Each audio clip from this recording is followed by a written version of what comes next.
प्रभुं प्राणनाथं विभुं विश्वनाथं जगन्नाथनाथं सदानन्दभाजम्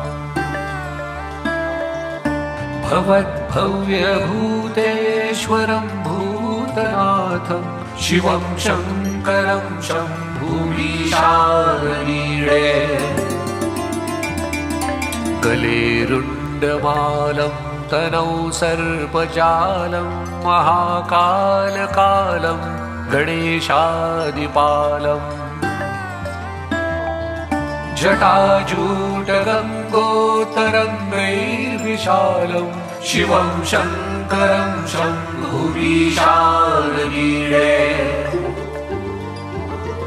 मुदामाकरं मण्डनं मण्डयन्तं महामण्डलं भस्मभूषाधरं तम् अनादिं ह्यपारं महामोहमारं शिवं शङ्करं शम्भुमीशानमीडे वटाधो निवासं महाट्टाट्टहासं महापापनाशं सदा सुप्रकाशम् गिरीशं गणेशं सुरेशं महेशं शिवं शङ्करं शम्भुमीशानमीडे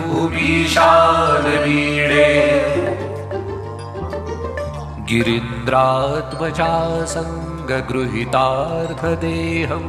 गिरौ संस्थितं सर्वदा पन्नगेहम् परब्रह्म ब्रह्मादिभिर्वन्द्यमानं शिवं शङ्करं शम्भुमीशानमीडे कपालं त्रिशूलं कराभ्यां दधानं पदाम्भोजनं रायकामं ददानं बलिवर्धमानं सुराणां प्रधानं शिवं शङ्करं शम्भुमीशानमीडे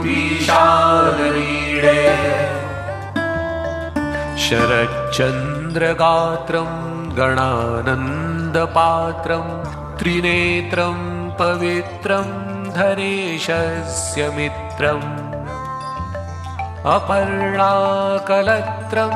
सदा सच्चरित्रं शिवं शङ्करं शम्भुमीशानमीडे हरं सर्पहारं चिताभूविहारं भवं वेदसारं सदा निर्विकारम्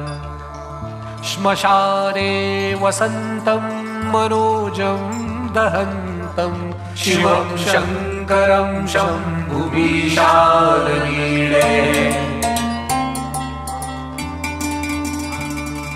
स्वयं यः प्रभाते नरशूलपाणे पठेत स्तोत्ररत्नं त्विह प्राप्य रत्नं सुपुत्रं सुधान्यं सुमित्रं कलन्त्रं विचित्रैः समाराध्य मोक्षं प्रयाति इति श्री शिवाष्टकं सम्पूर्णम्।